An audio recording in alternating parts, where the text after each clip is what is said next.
Welcome to the Fantasy NBA Today podcast.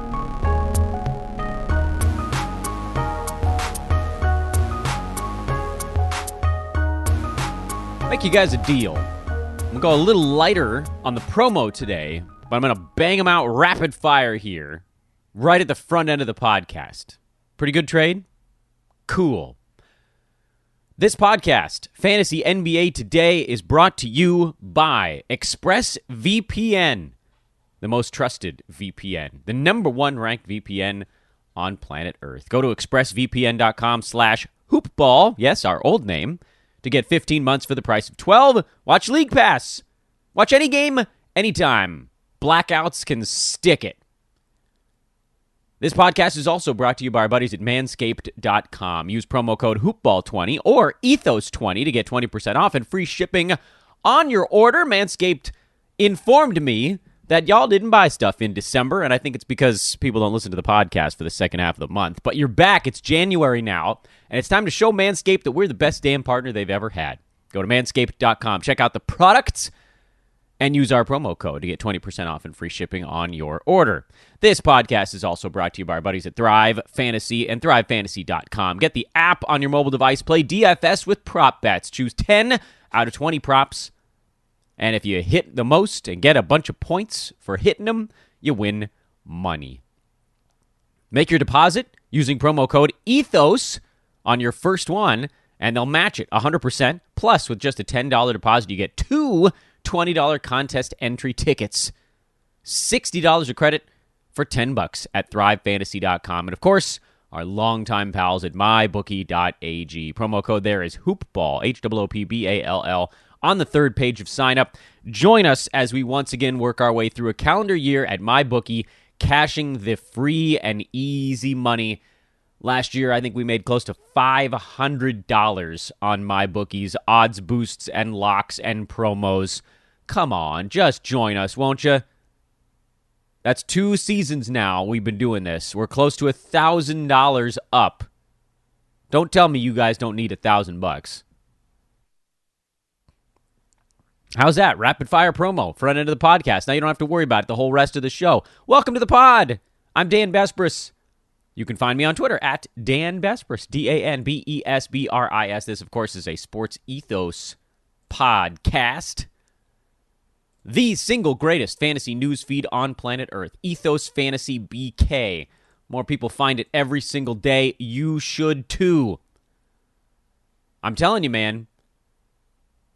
There were, fantasy labs used to be better. It's not anymore.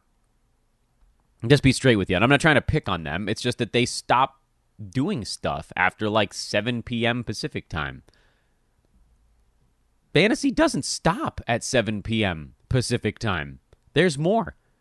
And RotoWorld, outstanding. Well, NBC Sports Edge, sorry, got it wrong again. They have a great feed. I don't want to take anything away from that, but Sports Ethos is faster. Very good analysis from both. Ethos is faster. If you're not using Twitter and you're playing fantasy basketball, you're falling behind. Simple as that. So I made some decisions. Remember on yesterday's podcast, I talked about how I really wanted to figure out a Damian Lillard plan. And we are going to do a special Dame episode either later on tonight, being Friday, or over the weekend. Because I want to make sure, first of all, that I have the data I need to do the show. And the data I need is public perception, which I can have a feeling on based on questions I'm getting and what people are talking about. But until I have the raw numbers in my hands, and I'm getting some of those from various polls I've been posting on Twitter, intermittently, amongst other fantasy things, at Dan Besbris, then we can know for sure how everybody feels about Lillard. We're going to talk it through. We're going to look at playoff situations. There's a whole bunch that goes into these calculations, the Dame calculus. How much is Lillard worth in fantasy right this moment? And once we know that, you can figure out which side of the fence are you on. Are you a buy or are you a sell? I'm hoping that I can do some of this on video. Do a little hit for our YouTube page. my new good friend Jake can put something together for Twitter, for Instagram, things of that nature, so we can really fire that thing out. We'll try to make it a quicker one, maybe like a 5-minute hyper special show. And I'll also drop it here on this podcast channel. That'll be maybe a slightly longer form iteration of that same discussion. You know, nobody can pay attention for more than 5 minutes on YouTube. But here on the pod, maybe you guys get 10. You can pay attention for 10. You don't even have to go 1.5 speed. So with that in mind, that turns this Friday show back into the traditional format, which is highlights of the week. I say days of the week. That's a song my kid sings in preschool. Highlights of the week. Ads, drops, streams, stashes, thoughts on basically the last 4 and change days of fantasy basketball. So let's just dive right into that now. I say right into that, even though we probably had our longest opening of the season. But I wanted to get all that stuff out of the way. I don't want to have to take a break in the middle. Once I get rolling, man. That's how we work. There's no real perfect way to go through this. So I'm going to start with the stashes because there are only 4. Sorry, there are 4. 4 to be discussed, not all of them actual stashes. First, Kelly Olynyk, who I've been pushing pretty hard as a stash up until the beginning of this week when I finally said, look, I don't know if I can hold on to this dude any longer. I've been stashing for like 3 weeks. He was supposed to be back by now. And then all of a sudden, middle of this week, we got a report that he had been transferred to and from the Pistons G League team. It wasn't entirely clear what that meant. Dwayne Casey was saying he's working out with the team again. How close is he? We still don't know. But just the fact that we got any kind of report on Kelly, I'm going to stash him a little bit longer because if you've watched any recent Pistons games, you know that there is a wide open spot for him on a team that desperately needs some kind of leadership on the floor. Anything, whatever, anything at all. Please, Lord. The problem, of course, is one of our other potential stashes, and that's Jeremy Grant, who's probably about the same distance away now, as it seems like Grant and Olynyk have fallen into pretty damn similar timelines. Maybe Grant, a week and a half behind, where earlier we thought he might be as many as 3 weeks behind? Grant is the easiest stash of them all because he was posting top 60 value prior to getting hurt. He has that big gig carved out on this team, and it's not going anywhere. And frankly, the fact that he got the middle of the season off, yes, it's going to take him time to get his conditioning back when he returns, but last year we saw him fall apart because he just got too tired. Maybe you take some of that off the table, and Jeremy Grant might have a better end of season this time around than last year. What happens if both of those guys come back? It's a little bit murky, but I do think you still need to hold on to Olynyk just because he has such a nice fantasy outlook if you can. Isaiah Hardenstein is another stash. I think he's one you can pick up right now because he apparently on TikTok talked about how he was coming back within the next 5 days. You know, ultra reliable source, Isaiah Hardenstein's TikTok or his wife's TikTok or whatever the story was there. I don't know. I mean, will he be back in 5? Perhaps. And if he is, he walks into a terrific role because the Clippers front court is an absolute mess. They don't want to use Serge Ibaka all that much. I think they'd prefer to use Marcus Morris at the 4, if at all possible. Ivica Zubac is in protocols right now. If those guys do end up in a timeshare, which is what it kind of looked like was happening prior to first Hardenstein and then Zoo going out, 24 minutes is probably enough for Zubac to get to about top 120 kind of value. And for Hardenstein, that's enough to get him inside the top 100. Half a ball game is all he needs. With the passing, the steals, the blocks, the rebounds, the field goal percent, he does enough categories to where the per minute thing is pretty nice. And the last stash I want to talk about, which was brought up on Twitter quite a bit yesterday, is Kawhi Leonard. The Clippers are starting to talk up Kawhi as being ahead of schedule in his rehab. And I have 3 words. I don't care. You trying to tell me Kawhi Leonard, captain of the rest day, the man who turned load management into a real thing in the NBA, is running ahead of schedule for a Clippers team that's flailing without Paul George, flailing, 3-7 in their last 10 games. They've fallen to the 8 seed. Half game up on the Wolves. At least they've got a little bit of breathing room before that very last play-in spot.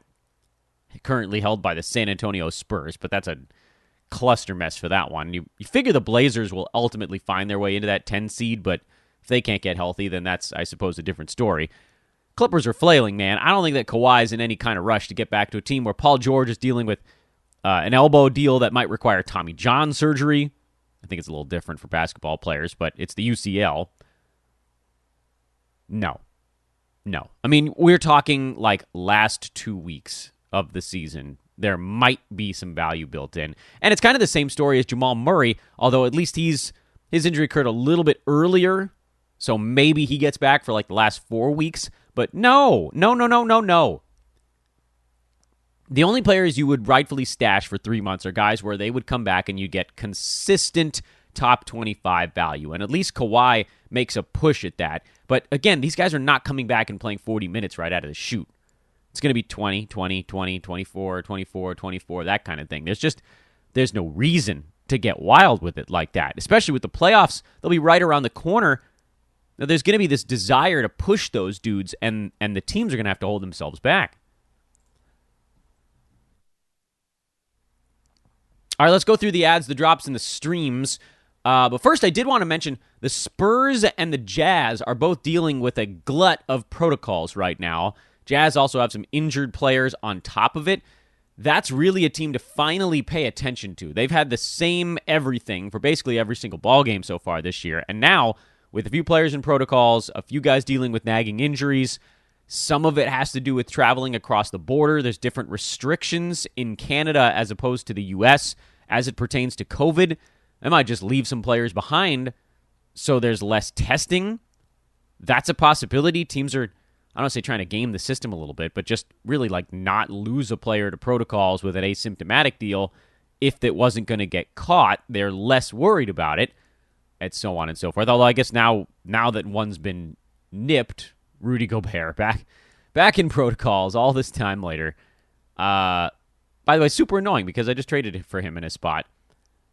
You might actually see some guys surface for the Jazz. Rudy Gay, who's questionable, had a really nice ball game. I said I wasn't going to trust him again, but if the whole team is out, then you kind of have no choice but to trust him.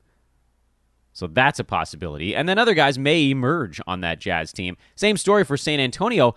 Like, every wing and power forward for the Spurs just hit protocols in the last couple of days. Someone's going to have to do something. It can't just be DeJounte Murray and Jakob Poeltl for the entire ballgame. There are going to be 3 other guys on the court with them. Will any of those 3 guys emerge with fantasy value? I don't know. It's possible that no one has quite the actual fantasy game to make it happen, but we should at the very least keep an eye on it. Ads for the last week. Alec Burks. I'm calling him an ad instead of a streamer, mostly because we just don't know what's going on with Kemba Walker. And ultimately, this probably is more of a stream when Kemba comes back. The minutes get a little bit wedged again.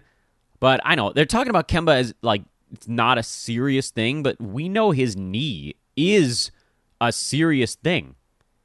Like, I don't know that it could be almost any more serious than it is. It's a, arthritic knee. So even if he does get better here, he's going to get worse again, probably within this same year.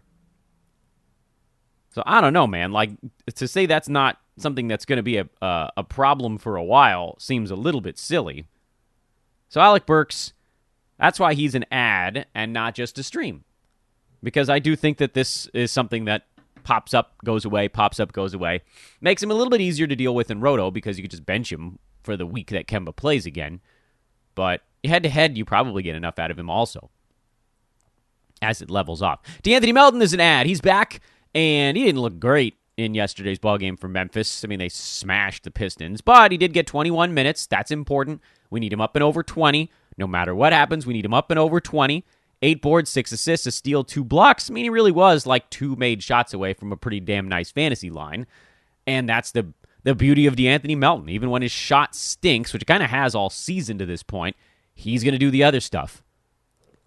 And it seemed like they were trying to shoehorn him into 21-ish minutes even as they got healthy this last go-round. Maybe, maybe not. But you certainly can't leave that on the wire. And, as soon as we give up, that's when he'll get a more consistent role. So just stick with it. He does enough. Herb Jones, spent some time on him on yesterday's podcast. Again, I don't think that this steals and blocks rate stays forever.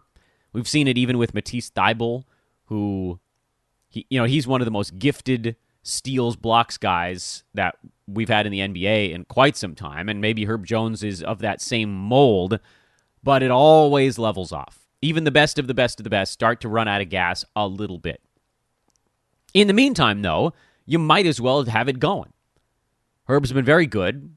We still really haven't heard anything about Zion. He's not even rehabbing with the team anymore, so he's still pretty far away, which means there's a runway here where even without any usage, Jones is doing enough, thanks largely to the defensive stats. So if those go away, things could turn sour in a hurry, but they're not for now. You might as well roll with it. Marcus Morris is an ad. Most people, I think, have probably already figured that one out. He's getting a ton of shots with Paul George out, and I don't think that's going anywhere. He's probably the team's best offensive player with Paul George out. He and Reggie Jackson can fight for that inefficient offensive title. Reggie's winning the title there, which I don't think you actually want to do based on the criteria for winning that title. But Marcus Morris is a go. I'm actually going to put Reggie Jackson in this category as well. I know that his shot has been terrible, but again, last time PG was out, Reggie did stuff in assists, and I have to believe somewhere in my core that he's going to find the assists again. And maybe you don't have to start him until he does, but once the assists start to come and you start to look at 5, 6 per game instead of 3 or 4, that's what puts him up and over the hump. He becomes very much like the Jalen Brunson filling in for Luka Doncic type mold with better free throws and 3 balls and worse field goal percent. Jalen Greene is an ad. That was basically as soon as he came back from all of his injury stuff, because the Rockets are about to turn him loose if they haven't already. He got 17 shots in their most recent ballgame. Second highest total there was Kevin Porter Jr. with 13. Greene is a much better offensive player. There are going to be games where he struggles because the rest of his fantasy game is not particularly robust. But again, if you get that number of shots, that amount of usage, then you pretty much you almost don't have to do anything else. It's kind of like when Reggie Jackson started the year taking 20 shots a game, and we were like, look, all he needs to do is make like 42% of these, and he's good to go. Well, he didn't make 42% of them, and he actually started to take fewer shots per game, so Reggie trended the wrong way. Jalen, I believe, trending the other direction. He's going to get to the line more often than Jackson did. His shots are not about to trend down. This is go time for the young fella, and I think he's going to get incrementally better as the season goes, where hopefully we might even see a little bit of other stuff in his fantasy game start to pop up a little bit. Terence Ross, not all that dissimilar a fantasy line, but he's been going pretty good here for Orlando. He's embraced whatever's happening with the Magic. He's firing away off the bench, which is sweet. He's never been shy about getting shots up, and when he's warm, which he has been, he's a go. He's also one of the only veterans on that team, which means he's going to see a little extra playing time. He's going to take a little bit of a leadership role. I think you're going to see more assists from Ross than he had in the past, because they need him to not just be a bench gunner. They need him to be more than that. The Brooklyn front court. Lamarcus Aldridge is very much an ad if he got dropped anywhere, and talked about it on yesterday's podcast, so I'll very quickly reiterate because this is the sort of sit out there for the weekend episode. He has talked vocally about how COVID knocked him out pretty good. So he's just barely getting his wind back. Like, he's still feeling the after effects. You could almost still call it symptomatic, even if he's not contagious anymore. So the fact that he came off the bench, only played, whatever it was, 16 minutes in their last ball game, this is him just slowly ramping back up. And once he does, that's going to be his job again. I do wonder if people might get impatient and drop him because of the protocols, because he's come back here slowly. For that reason, you can hold Nick Claxton. He probably ends up being a streamer, but you can hang on to him here just to kind of see how this thing plays out. Dorian Finney-Smith has been an ad for a while. This is the part of the show where we get into the guys that have been added for a long time, but just in case somebody did something silly. He's been really good after quite a slow start. Finney Smith has been more like a top 75 guy for a better part of a month now. Pat Beverly should have been added the moment he came back from injury. I know his overall season hanging around near 100, but he's been so much better than that lately. Jared Vanderbilt, if he got dropped during his protocols, he's an add back. And Rob Covington, if he got dropped when he was out, is an add back as well. No explanation needed on those guys. Your drops of the week. Trey Lyles with Isaiah Stewart back. He's an easy drop. I'm going to put Hamidou Diallo on this thing as well, and that's going to be probably my most controversial drop on the list because he had those gigantic games, but I cannot convey to you guys enough the problems with Diallo's fantasy game. It gets so easily overlooked because he scores a bunch and he rebounds and he gets some defensive stats, but he doesn't hit the three ball. Both percentages are bad, and his turnovers tend to be high. He has a not that dissimilar fantasy makeup than a guy like a Russell Westbrook, just with far fewer assists and, markedly lower turnovers also. No one's catching Westbrook in that one. But it's that same problem where we're so fast to overlook fantasy gaps when guys put up eye-popping popcorn numbers, points, boards, assists, that type of thing. We just don't even bother. We don't even think about the fact that now you're getting a small forward who doesn't hit a three-pointer. You're getting a small forward who tanks you in percentages.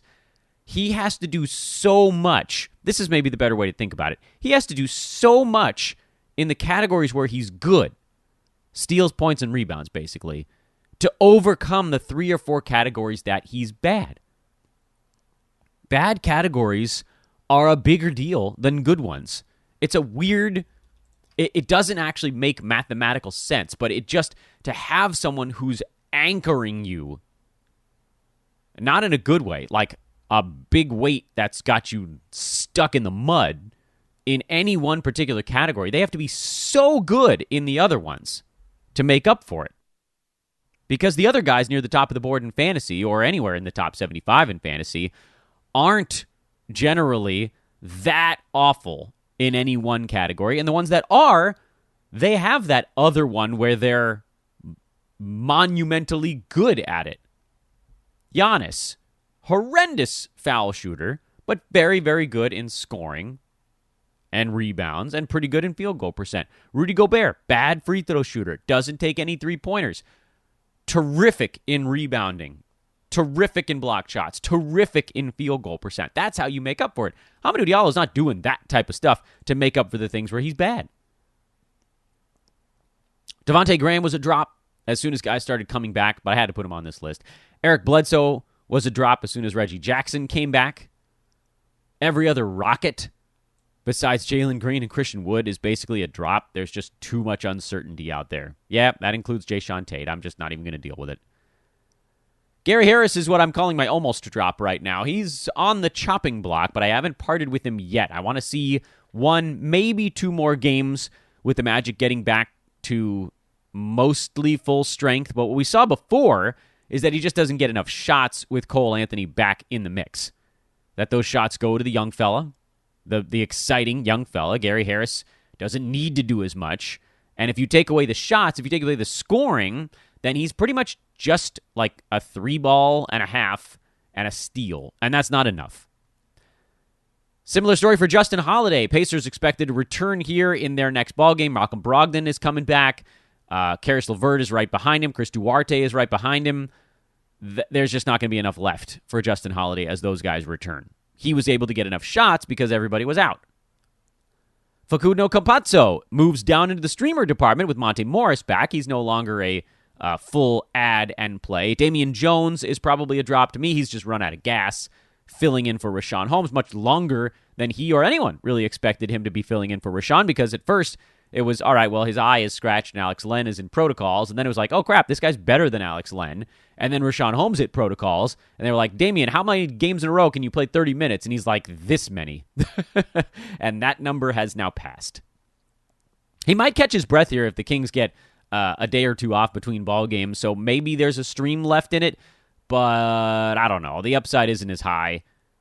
now that he's starting to tire a little bit. He doesn't block that many shots. It's mostly points, boards, and field goal percent. And that's useful in various formats and various builds at this point because you're getting into that second half of the year. You start to hunt categories. But overall, I don't think there's a whole lot left. And Chris Boucher is in the 1 day more category. Yeah, shout out Les Mis.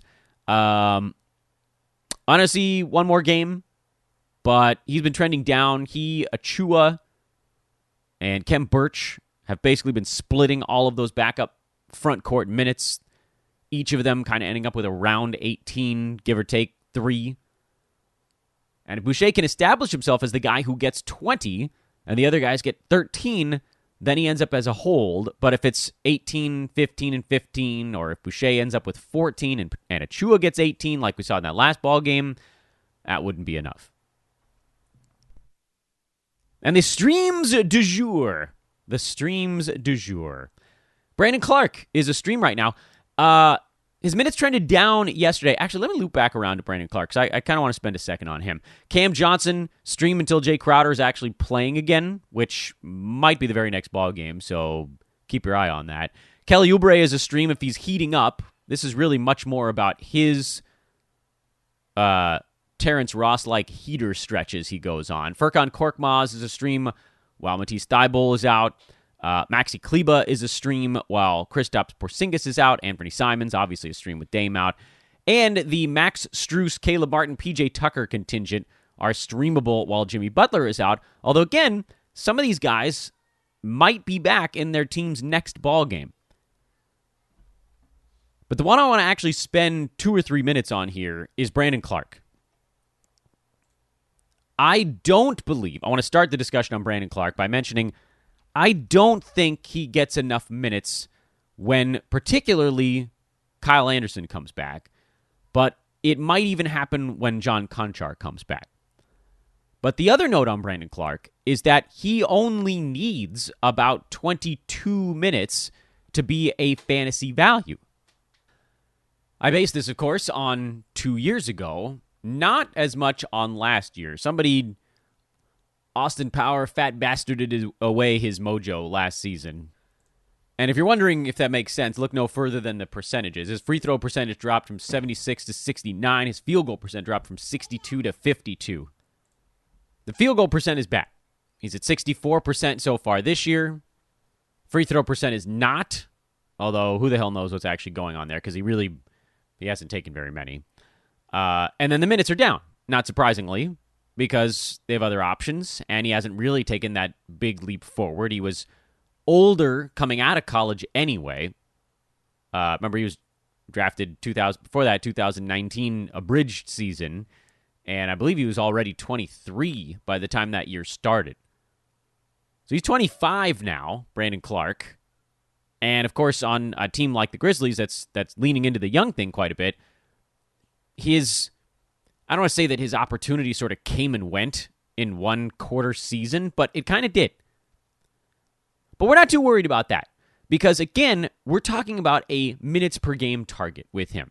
We know enough about Brandon Clark to where if some of his stuff is coming back to where it was his rookie year, the field goal percent is back, the blocks are actually up this season, even if the steals are down. Turnovers are low. Rebounding rate is about the same as in previous seasons. 22 minutes is enough.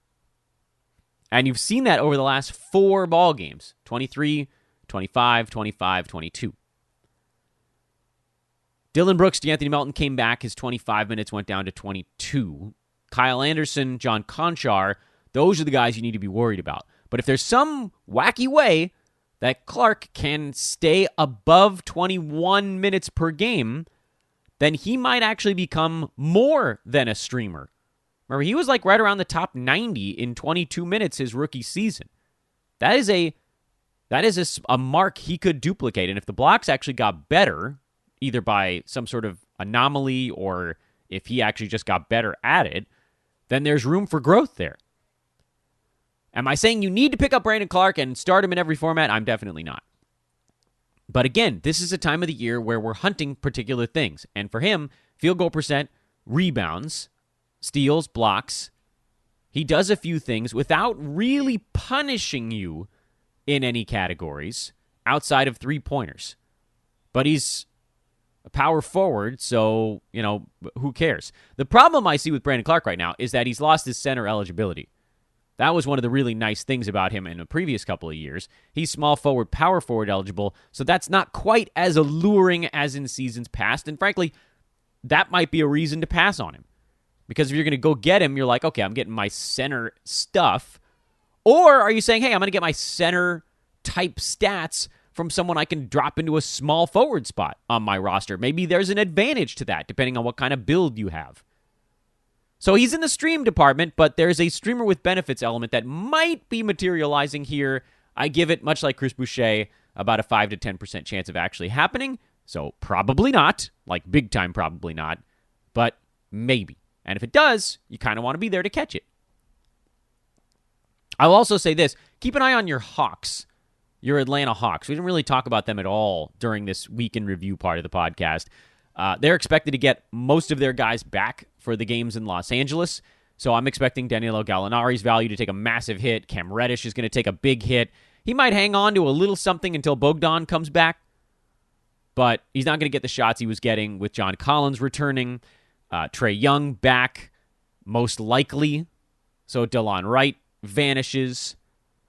Of all of those guys, again, the one that I would consider is still Gallo, just because he can get there quicker than the other guys, largely because he might just end up going 9 for 9 at the free throw line in a ball game, and that might be his fantasy value for a night. With Reddish, he needs to get 16 shots up, or it's not going to happen.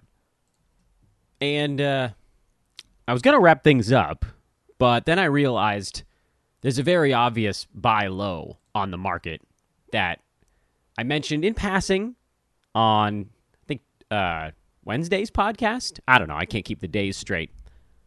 And that's James Harden, who's number 9 right now in 9-cat on a per-game basis. Obviously higher than that in 8-cat. Wow. Second in the league in turnovers behind only Russ, if I'm not mistaken.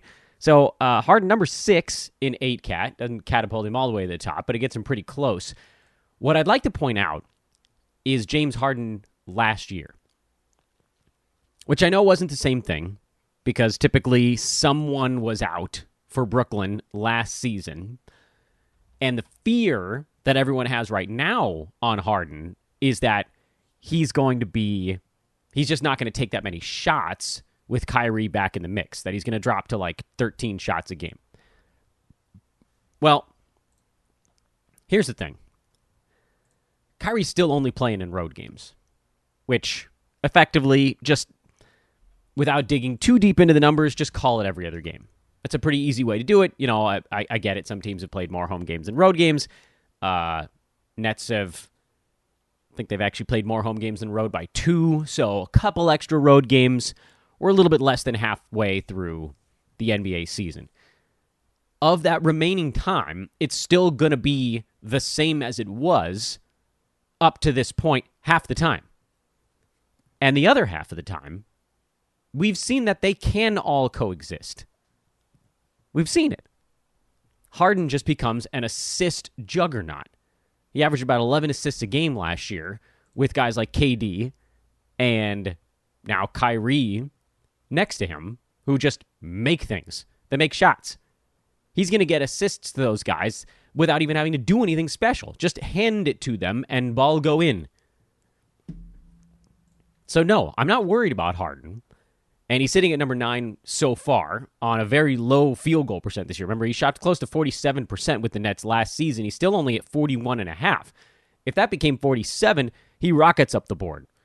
And it's quite conceivable that his field goal percent does go up. Now, I know we've argued in the past, and I will continue to do so, that usage is value. So when Kyrie plays, yeah, there's a not nominal chance that Harden's usage goes down and value goes down as well. But if you see a giant field goal spike, you remove his second worst category, and frankly, the only category besides turnovers where Harden is under sea level is field goal percent. Everything else is above it. Even blocks. He's at about league average in blocks out of the shooting guard spot. And that's kind of been his thing for a while now.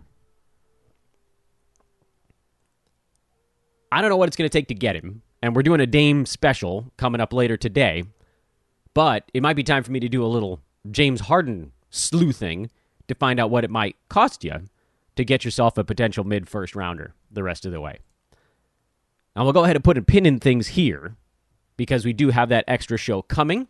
That is what happened over the course of the week. You got all your ads at the beginning of the show.